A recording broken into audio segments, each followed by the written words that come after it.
Hi guys! Good afternoon sa inyong lahat, and for today's video ay magluluto ako ng patsyonista. So andito na yung pista guys, nilagay ko na siya, and then maglalagay na lang ako ng mga ingredients niya. So maglalagay ako ng sibuyas, ayan ang sibuyas, and then bawang.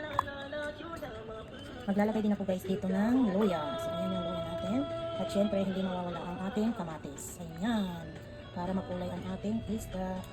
So lalagyan natin siya ng kamatis, at syempre hindi mawawala ang siling labuyo. So ayan, 2 piraso lang. Tapos maglalagay din ako dito ng chili flakes, konti lang kasi hindi ako masyadong kumakain ng ayan. At yung paminta, so yung paminta ko guys is powder, wala akong pamintang pan, so ito na lang yung lalagay ko. So ayan, nandito na. At maglalagay na ako ng vinegar. So lalagay natin siya ng maraming vinegar.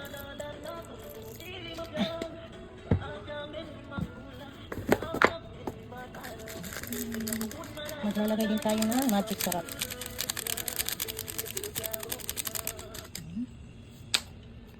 Asin.